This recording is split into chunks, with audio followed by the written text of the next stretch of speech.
Je dis, est-ce qu'on t'a une fois refusé le visa au pair ou on t'a une fois refusé le visa volontariat? Non, ce n'est pas la bonne formulation. Est-ce que tu as une fois passé par l'interview au pair ou volontariat et puis après tout, on t'a refusé le visa? Vous voyez la frustration psychologique que ça donne, non? Et la plupart, dans ces lettres de refus là, pour la demande de visa au pair, c'est-à-dire si on te refuse le visa pour au pair ou volontariat et qu'on te donne une lettre de refus, c'est-à-dire quand tu viens retirer ton passeport et puis on te donne une lettre de refus là, il y a toujours une lettre, une raison principale pour laquelle on t'a refusé le visa. Et la plupart du temps, c'est la non-assurance de ton retour au pays après ton séjour. C'est toujours ça. En tout cas, venez quand même en commentaire. Dites-moi, quelle a été la raison principale de votre refus de visa au pair et volontariat? D'accord? Venez en commentaire et puis dites-le moi. Alors, si c'est la première fois que tu tombes sur ma vidéo et que tu es intéressé par l'immigration en Allemagne, je t'invite à t'abonner, à me laisser un j'aime pour la vidéo et à partager la vidéo dans tes groupes WhatsApp et Facebook. D'accord? Vous devez savoir que le visa volontariat et le visa au pair, c'est deux visas, à mon avis, protocolaires. Parce qu'il faut montrer par des preuves et par A plus B qu'après ton séjour, tu vas revenir au pays avant que l'ambassade de l'Allemagne ne te donne le visa. Si pendant l'interview, dans toutes les réponses que tu auras données, si l'ambassade ne sent pas dans ta parole qu'après ton séjour, tu vas revenir, c'est que ton refus de visa est en téléchargement. C'est comme ça. Ton refus de visa est en téléchargement, c'est comme ça.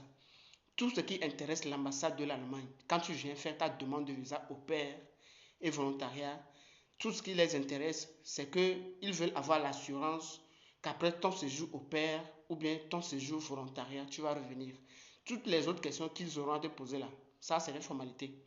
Tout ce qui les intéresse dans tes réponses, c'est qu'après ton séjour au pair, tu vas revenir au pays. Ou bien ton séjour volontariat, tu vas revenir au pays. Parce que ces deux visas-là ne visent pas, ces deux visas-là n'ont pas pour but qu'après ton séjour, tu restes dans le territoire allemand. Non, tu dois forcément revenir au pays.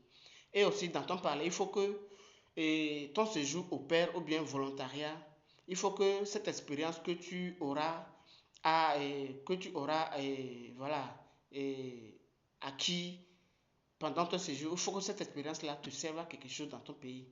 D'accord? L'ambassade ne veut que deux choses. Il faut que dans ton parler, qu'ils sentent que tu vas revenir au pays. La deuxième chose, il faut que cette expérience que tu auras acquis là-bas te serve à quelque chose dans ton pays. Sans ces deux, ton visa est refusé. C'est comme ça. D'accord? On ne se lève pas pour aller faire une demande de visa au pair et volontariat si on n'est pas préparé. Il faut forcément que quelqu'un qui maîtrise bien le domaine, les questions et réponses de l'ambassade vous prépare. C'est très important. D'accord? C'est ça même qui fait en sorte que souvent, sur 100%, 80%, on leur refuse le visa parce que quoi? Ils ne sont pas préparés. Quand tu vas là-bas, même pendant l'interview, même, on te pose une question. Tu n'as même pas encore fini de répondre. On te flanque une deuxième question, une troisième question, une quatrième question. À un moment, tu es embrouillé. Tu es embrouillé. Tu ne sais même plus de quoi tu parles. Toi-même, tu ne sais même plus ce que tu dis. En fait, le but de toutes ces questions enchaînées là, c'est pour que quoi? Et c'est pour qu'ils puissent te démoraliser ou bien ils puissent casser un peu ton moral pour que tu dises la vérité. Parce que l'ambassade, de toi à moi, d'accord,